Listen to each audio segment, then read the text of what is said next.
Hoje a gente finaliza o livro de Mateus, o primeiro livro dos evangelhos, e cara, como é diferente quando a gente começa a estudar os feitos de Jesus, quando a gente começa a estudar as suas palavras e os seus ensinamentos que são inexplicáveis. A gente finaliza hoje o livro de Mateus, então a gente vai do capítulo 25 até o capítulo 28, a gente vive aqui os últimos momentos da vida de Jesus. E já de cara, no capítulo 25, ele traz três partes interessantes. Ele fala sobre a parábola das 10 virgens, ele fala sobre a parábola dos talentos e também o julgamento das nações. Então Jesus aqui ele começa a nos advertir sobre o bem e o mal, como a gente vai se posicionar, qual o caminho a gente escolhe diante disso. Ele fala sobre uma separação que fica mais evidente ainda quando ele no capítulo 25 traz essas questões. Uma separação do bem e do mal. E a gente precisa escolher a qual caminho a gente vai seguir. Então eu oro em nome de Jesus que nós possamos ter sabedoria, discernimento, entendimento para poder fazer a nossa escolha. E uma escolha consciente, uma escolha baseada e pautada naquilo que Jesus tem para nos fazer. Eu quero falar sobre a parábola das 10 virgens, então abre aí tua Bíblia comigo em Mateus capítulo 25.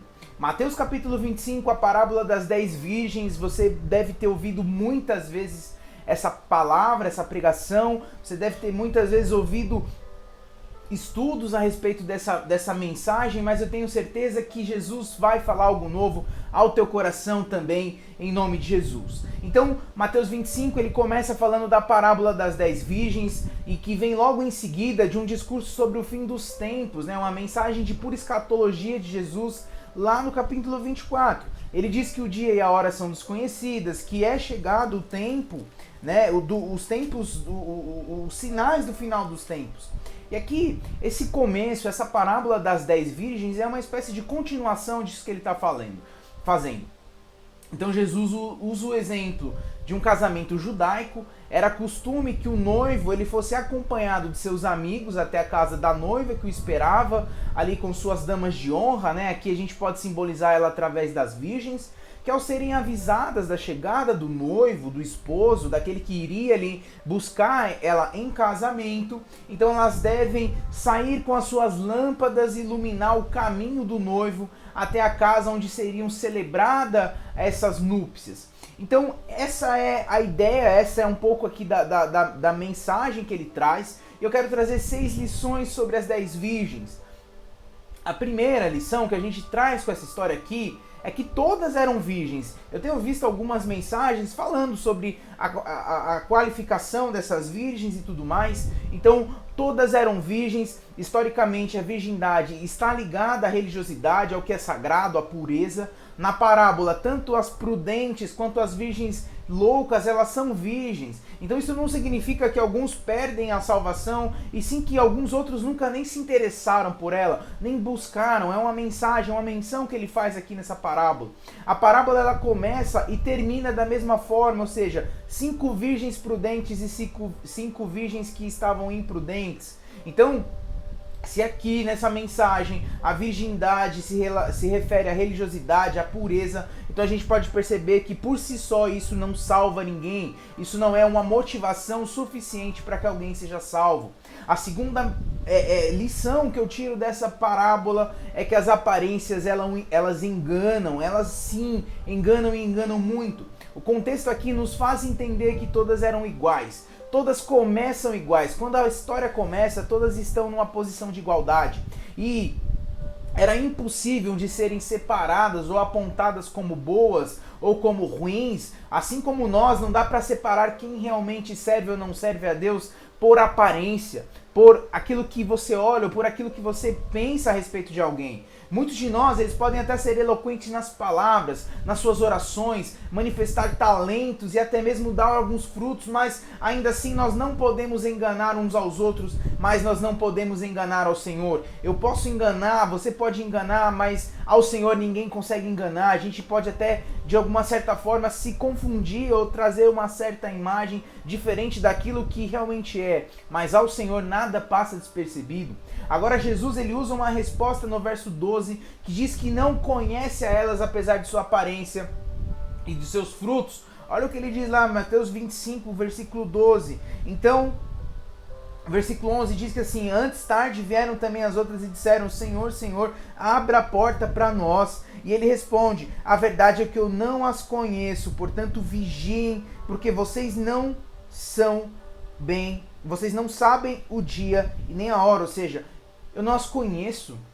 As obras ou a atitude, o tipo de vida de vocês faz com que eu não conheça. Então as aparências enganam. Naquele momento era muito difícil, quando a gente começa esse texto é muito difícil dizer quem vai ficar de fora, quem vai ficar para dentro.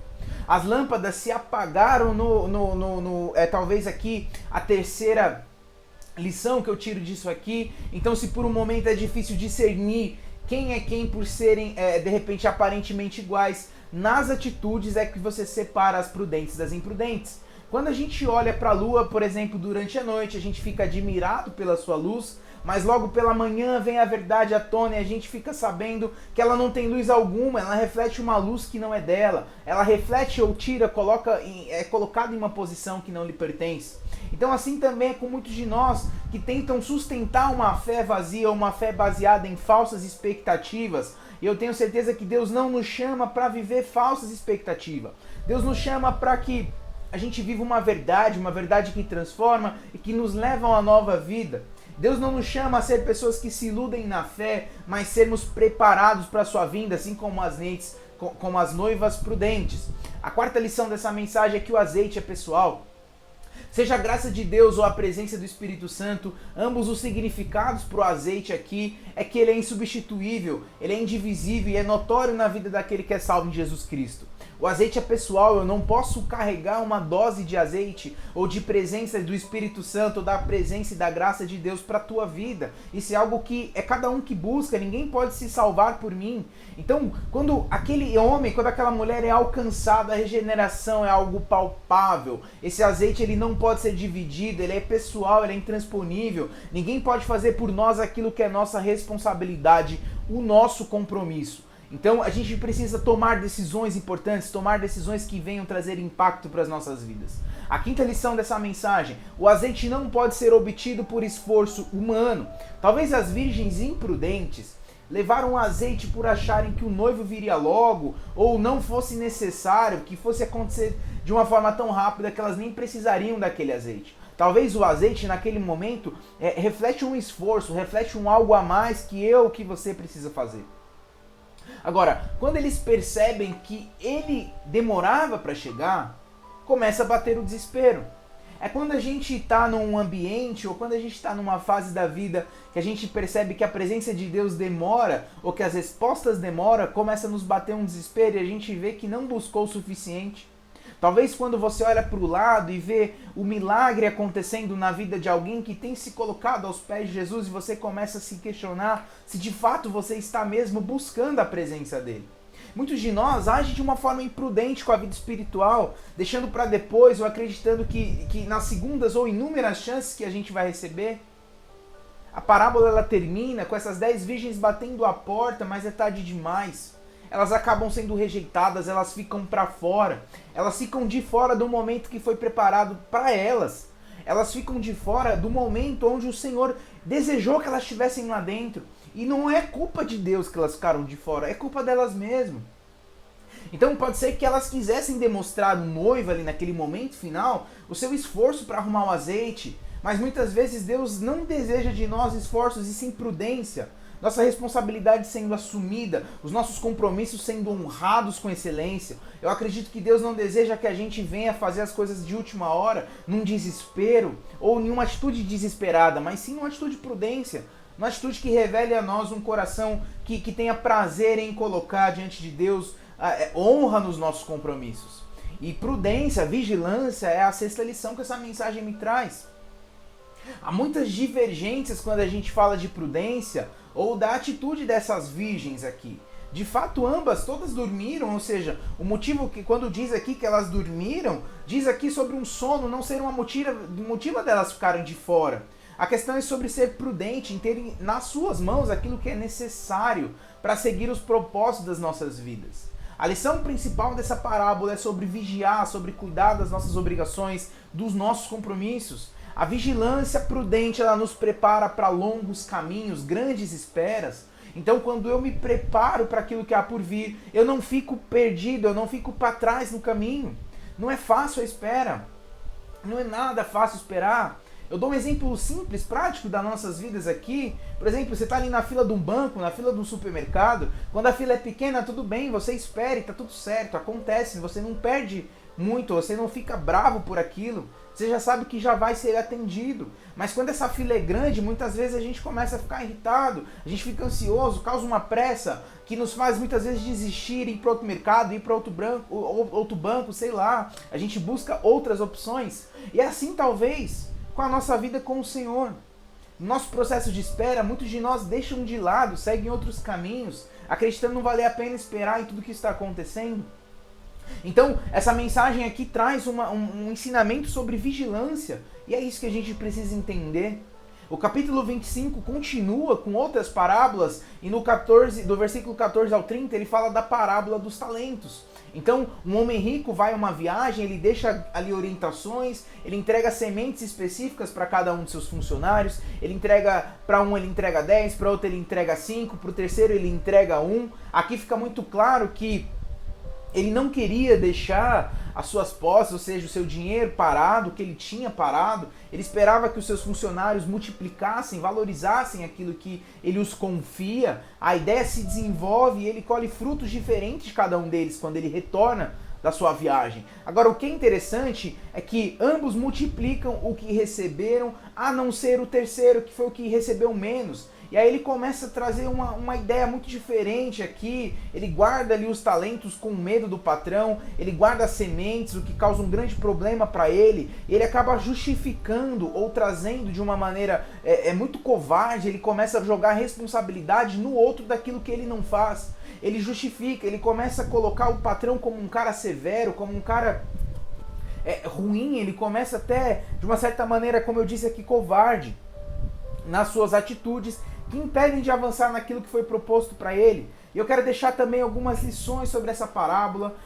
A primeira delas é que Deus não é injusto.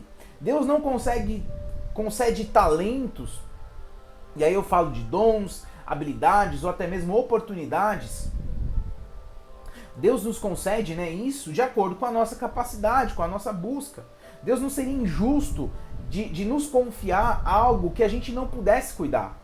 Deus jamais entrega nas minhas mãos, Deus jamais vai entregar nas tuas mãos algo que você não seja capaz de entregar ou de cuidar de maneira excelente. Deus jamais colocaria para nós uma situação que nós não pudéssemos corresponder à altura. A segunda lição dessa parábola.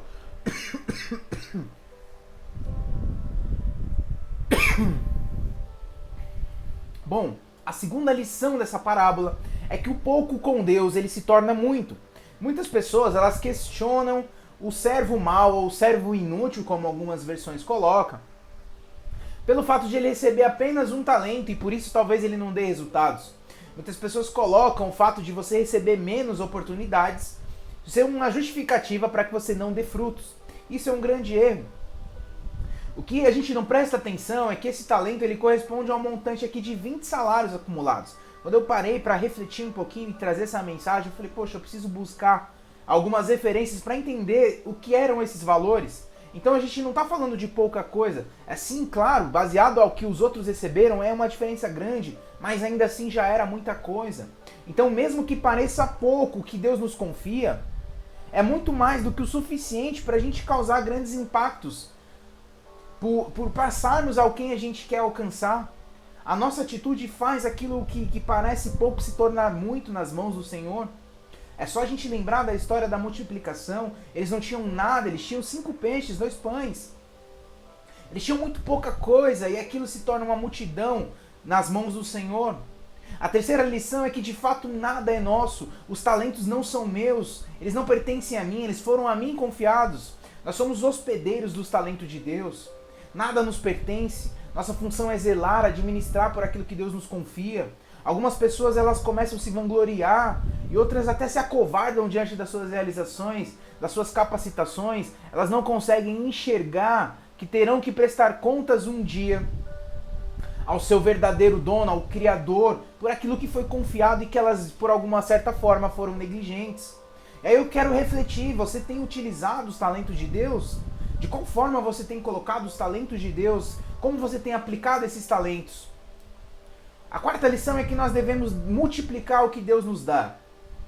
Ao receber talentos, ao receber oportunidades, ao receber de Deus algo nas nossas vidas, a gente vê a confiança de Deus em nós. E aí a gente deve aperfeiçoar aquilo que Deus nos entrega para que sejam úteis à expansão do reino de Deus. Deus não dá um talento para que você venha reter, para que você venha guardar para você, ou para que você use ele de uma maneira extremamente individualista e egoísta, mas para que esses talentos, para que essas qualificações ou oportunidades sirvam ao corpo e ao reino de Deus. O resultado dos talentos que recebemos, ele deve glorificar o nome do Senhor. Deve causar impacto em muitas vidas, sim, mas não pode jamais parar em mim. Eu nunca posso receber algo de Deus e reter isso para mim. A quinta mensagem é que há algo mais valioso que os talentos. Na parábola, os dois servos bons, aqueles que cumprem, que honram a oportunidade que recebem, eles, ao final disso, à volta do seu patrão, do cara ali que cuidava disso tudo, eles recebem uma promessa ainda maior. Eles recebem uma promessa que eles iriam herdar algo ainda maior do que aquilo que eles produziam. Então, quando o proprietário fala de participarem da sua alegria, eu entendo que Jesus ele chama ali aqueles bons servos a se assentarem na sua mesa, participar do seu momento de glória com ele. Pelos méritos de Cristo, nós somos convidados a ser parte dessa mesa, a ser parte desse plano, a ser parte daquilo que ele tem feito. Uma mesa farta, uma mesa abundante. A sexta lição que eu tiro, a última lição que eu tiro dessa mensagem, dessa parábola, é que o servo mau, além de negligenciar o que ele estava vivendo, ele é um cara que não assume responsabilidades. Então, se a gente presta atenção naquilo que ele faz, nós podemos até pensar que o servo mau ele não aplicou o talento porque ele se sentiu de repente inferior, teve medo de perder o que tinha nas mãos. E muitas vezes a gente se coloca em situações assim também. A gente se coloca de vítima em muitas situações. Agora, aquele servo não era inocente. Nós não somos inocentes. Nós entendemos que há um privilégio e uma responsabilidade. Então, na contradição das palavras dele, a gente vê uma natureza egoísta, incapaz de perceber a bondade do Senhor. Olha o que ele diz lá no versículo 24, Mateus 25, 24. Por fim veio o que tinha recebido um talento e disse: eu sabia que o Senhor é um homem mau, um homem severo, que colhe onde não plantou e junta onde não semeou. Por isso eu tive medo, saí e escondi o seu talento no chão. Veja aqui o que lhe pertence. Então, Deus não colhe onde não planta. Deus não se aproveita de situação alguma. Nessas palavras aqui, ele sugere que o Senhor era alguém ruim, que colhia onde não plantava, mas isso era um reflexo da sua falta de atitude, da sua falta de honestidade em assumir as suas responsabilidades por um fracasso. Receber talentos não significa ser aprovado por Deus. E muitos de nós não entendem isso e acaba colocando no próprio Senhor as desculpas ou a responsabilidade das nossas falhas, dos nossos fracassos, da nossa falta de postura. Então, o que a gente tem feito com os nossos talentos e qual seria a nossa responsabilidade diante de todas elas? Mateus capítulo 26, ele traz aqui, vou trazer um pequeno esboço do que é. Ele é dividido em algumas partes, do versículo 1 ao 5 fala sobre uma conspiração contra Jesus. Jesus depois é ungido em Betânia, dos versículos 6 ao 13. Depois uma nova conspiração, é um momento final, eles estão tentando incriminar Jesus. Então do versículo 14 ao 30 fala sobre isso. Jesus diz que Pedro vai o negar, dos versículos 31 ao 35. Depois ele vai ao Getsemane, ali do versículo 36 ao 45. Jesus é preso, dos versículos 46 ao 56. Depois ele vai ser julgado ali no Sinédrio, dos versículos 57 ao 58. E depois Pedro Perdão, depois Pedro nega Jesus, versículos 69 a 75. Então, a vida de Jesus ela está numa fase final aqui. A sua última participação na Páscoa judaica se aproxima. Então os líderes religiosos, os sacerdotes, eles começam a arquitetar um plano para declarar, né, a sua destruição, a sua morte. E esse capítulo aqui, eu quero refletir em algo que mexe muito ao meu coração, que é quando Jesus é ungido em Betânia. Então isso me faz refletir, eu quero discutir aqui um pouquinho com vocês sobre atitudes de um adorador sincero. O que a gente pode aprender sobre adoração com essa passagem? O que é loucura aos homens, muitas vezes sim é agradável a Deus. E vale lembrar que o próprio Deus se alegra com a atitude de uma mulher que unge Jesus com o que ela tem de melhor. Ela unge Jesus com o seu melhor perfume, ela derrama, ela quebra o seu vaso com o melhor perfume e honra Jesus de uma forma que ninguém a honrou. Ninguém o honrou.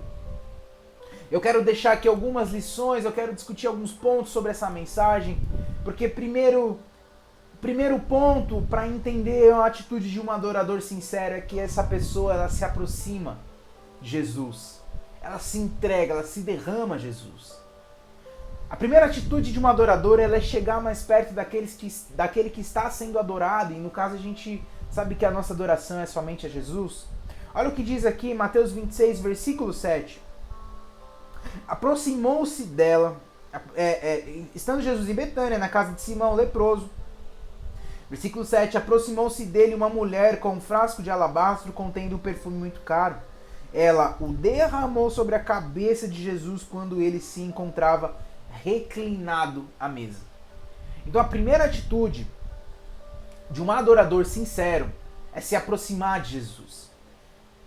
Nossa primeira atitude como adorador é chegar mais perto de Jesus. Eu adoro porque sim, eu quero estar mais próximo dele. Eu quero estar mais perto, eu quero estar em atividade com ele, eu quero estar em contato com ele. Chegar mais perto dele na confiança de que somos separados para estar na sua presença com um coração quebrantado. Essa é a primeira atitude de um adorador.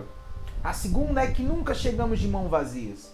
Essa mulher ela chega na presença de Jesus com um vaso e um perfume refinado. Ela não chega com qualquer coisa, ela não chega de qualquer forma. Isso também não tem a ver com valores, é muito importante mostrar isso. Não tem a ver com valores, com aquisições, mas sim com honra ou desejo de honrar ao Senhor.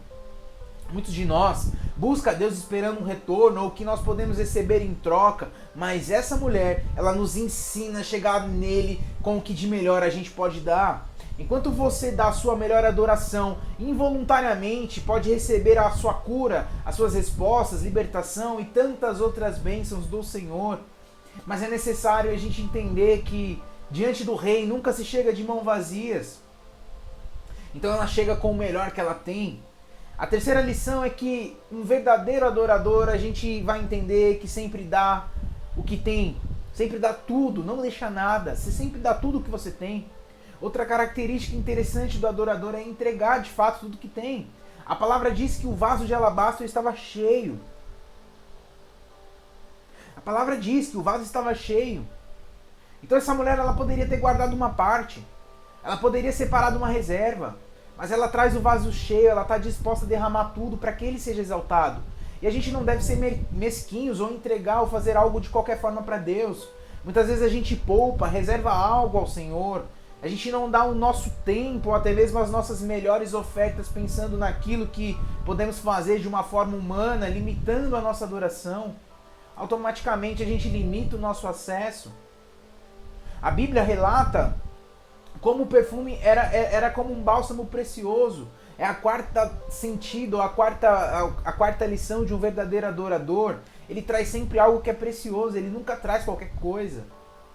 O perfume ou o bálsamo aqui era equivalente a um ano de trabalho. Era como se ela trabalhasse um ano inteiro para derramá-lo diante dos pés de Jesus em um único momento.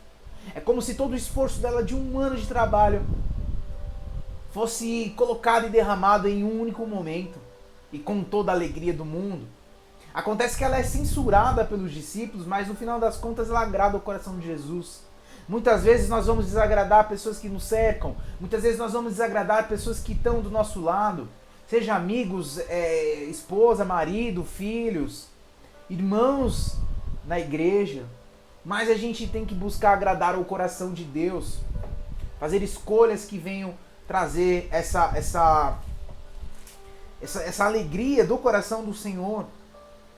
Então eles repreendem ela no versículo 8. Eles falam que esse perfume poderia ser vendido a um alto preço, esse dinheiro poderia ser dado aos pobres. E aí Jesus diz no versículo 10: por que vocês estão perturbando essa mulher? Ela praticou uma boa ação comigo. Pois os pobres vocês sempre terão consigo, mas a mim vocês nem sempre terão. Quando ela derramou esse perfume sobre o meu corpo, ela fez a fim de preparar para o meu sepultamento. E eu lhes asseguro que em qualquer lugar do mundo inteiro onde esse evangelho for anunciado, também o que ela fez será contado em sua memória.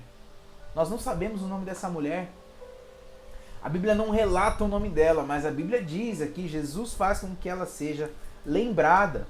Ela seja lembrada. E outra parte interessante desse capítulo 26 fala sobre a Santa Ceia. Então é durante a Páscoa, né, que Jesus anuncia que vai ser traído.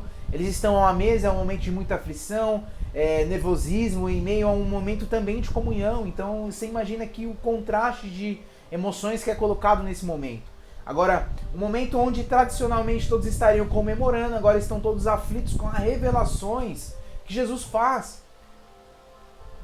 Judas aqui já estava com o coração tomado pelo diabo, então ele conduz os seus próprios passos aqui, os seus próximos passos, né, até um beijo de traição. Aqui fica como um memorial essa ceia a Jesus. O pão e o vinho que simbolizam o seu corpo, o seu sangue são celebrados, a sua ressurreição e morte. O coração de Judas também é algo interessante da gente falar. Eu não posso passar por esse capítulo sem mencionar tudo isso. A Bíblia diz que o diabo então enche o coração de Judas e ele procura os líderes religiosos. Ele fala quem é Jesus quando ele o beija, demonstrando ali um acesso, um carinho, um lugar de importância que ele tem. Judas vende muito mais do que a Jesus, ele vende a sua intimidade com ele por 30 moedas de pratas. Judas, ele traz Jesus, ele nos deixa a reflexão de quanto vale a nossa intimidade com ele. Quanto vale a sua intimidade com Jesus? Quanto vale o acesso que temos na presença dele? Daquele que cura as nossas feridas, que multiplica os nossos recursos, que traz luz às nossas trevas. Vender o acesso a Jesus é também abandoná-lo, ou colocá-lo em segundo plano. E muitas vezes, quando nós trocamos a nossa intimidade com ele por qualquer outra situação, que nos afaste do relacionamento com ele. Então, o Senhor ele anuncia os próximos passos. Vai ser abandonado, negado, aflito, vai se sentir sozinho. Eles vão pro jardim lá, pro Getsemane. Jesus passa um grande momento de aflição, ele sua sangue nas suas dores. Depois Jesus é preso, ele é maltratado. Pedro o nega, como Jesus diz, antes que o galo cante, Pedro nega 3 vezes.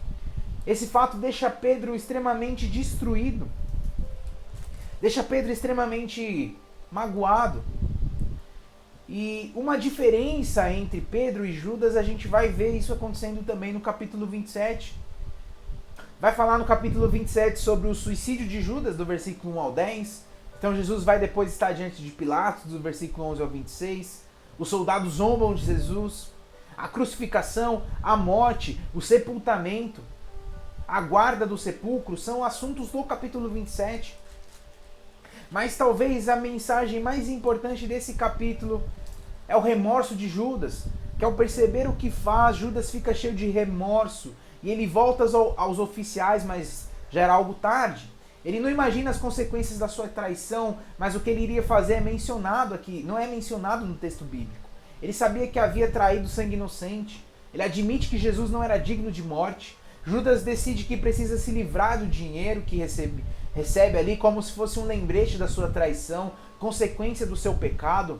Ao contrário de Pedro, o remorso de Judas não gera um arrependimento, porque ao sair do templo ele se enforca. Então, a gente precisa refletir até onde o remorso e o que ele pode nos levar. O remorso não causa arrependimento e nós não precisamos de culpa, não precisamos de remorso, nós precisamos de arrependimento. Se ele tivesse se arrependido, muito provavelmente ele veria e participaria também, assim como Pedro, e seria perdoado. Mas o remorso marca talvez os últimos momentos da vida dele. A gente sabe que Jesus na frente de Pilatos também não se defende, ele não fica preocupado em se defender dos crimes. Pilatos percebe ali que estava diante de muita inveja, né?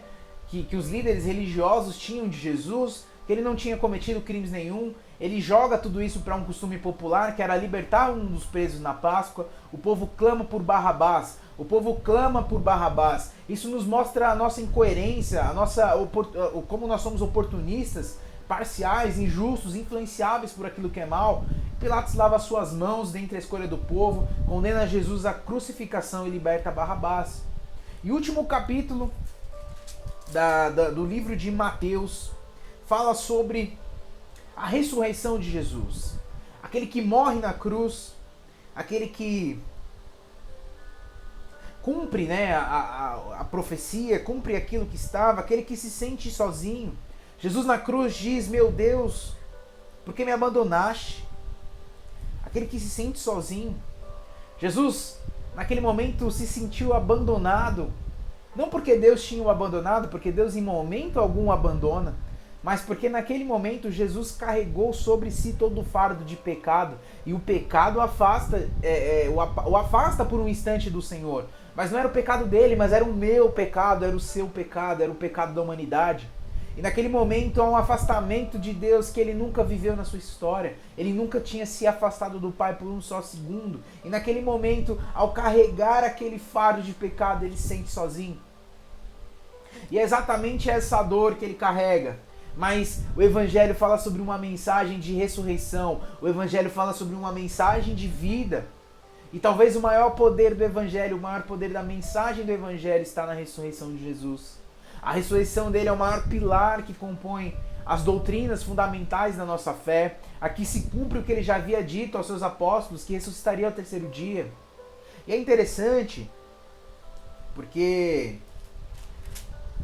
as mulheres vão até ele para honrá-lo, para limpar o corpo dele. Para limpá-lo, encontram uma tumba vazia, algo que foi testemunhado pelos guardas, inclusive é o que fundamenta a esperança e a fé, para que eles incluíssem, né, inclusive até a nossa mesmo. Nós não vivemos uma fé morta. Jesus vive, ele ressuscitou.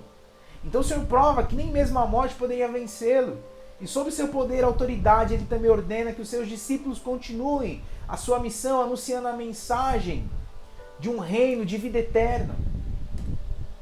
Eu não posso continuar a minha vida, continuar qualquer que seja essa mensagem, sem me empolgar com a ressurreição, a esperança do que há por vir. Muitas vezes nós nos prendemos no agora, nos prendemos no que estamos vendo agora e esquecemos que há por vir um reino eterno na presença do Pai. Então, nós finalizamos o livro de Mateus com a mensagem de que as coisas não acabam aqui. Foi-me dada autoridade nos céus e na terra. Portanto, vão e façam discípulos por todas as nações, batizando-os em nome do Pai, do Filho e do Espírito Santo, ensinando-os a obedecer a tudo o que eu lhes ordenei. E eu estarei sempre com vocês até o fim dos tempos. E eu estarei com vocês até os fins dos tempos. Pai, em nome de Jesus, eu te agradeço por essa mensagem. Te agradeço, Pai, porque o Senhor é grande, o Senhor é bom e o Senhor é fiel, independente da nossa falta de fidelidade. Eu te louvo porque o Senhor, Pai, se entregou naquela cruz e o Senhor carregou um fardo dos meus pecados, Pai. O Senhor sentiu, Pai, a dor e o fardo dos meus pecados. Eu te peço, Pai, não nos abandone, não nos deixe só, Pai. Sim, Pai, muitas vezes nós nos sentimos como o Senhor se sentiu naquela cruz porque carregamos muitos pecados entre nós. Mas o Senhor é bondoso, o Senhor é fiel, o Senhor é poderoso, o Senhor venceu e tomou as chaves da morte. O Senhor trouxe, Pai, vida eterna para que eu possa viver, para que quem me assiste também possa viver. E em nome de Jesus, Pai, nós te glorificamos por isso. Sê conosco em nome de Jesus, Pai. Que essa mensagem, que em nome de Jesus, Deus, que nunca nos falte, Senhor, a fé e que nós nunca venhamos perder a esperança na ressurreição, Pai. O maior presente que o Senhor poderia nos dar. Então, em nome de Jesus, Pai, que aqueles que não te conhecem possam te conhecer, que nós possamos ser instrumentos de levar a Tua palavra, assim como o Senhor diz aqui nas últimas palavras do livro de Mateus, Pai, que nós vamos, para que a gente fosse, Senhor, aos quatro cantos dessa terra, pregando o Evangelho, fazendo discípulos, batizando-os em nome do Pai, do Filho e do Espírito Santo, Pai, ensinando-os a obedecer tudo o que lhes ordenou. e que o Senhor sempre vai estar conosco, Senhor, em nome de Jesus, Pai. Eu te agradeço e te louvo. Em nome de Jesus, muito obrigado, Pai, porque até aqui o Senhor tem nos sustentado. Em nome de Jesus. Aleluia, né? Finalizamos o livro de Mateus. Glória a Deus pela vida de vocês que chegaram até aqui. Deus abençoe demais a vida de vocês, em nome de Jesus. A gente continua nossos estudos. O livro de Marcos vem na sequência. Também a gente vai ver uma outra perspectiva dos mesmos acontecimentos, algumas coisas diferentes, mas falando sobre os feitos de Jesus. Amém? Deus abençoe demais a tua vida em nome de Jesus. Fica na paz e com o amor de Cristo.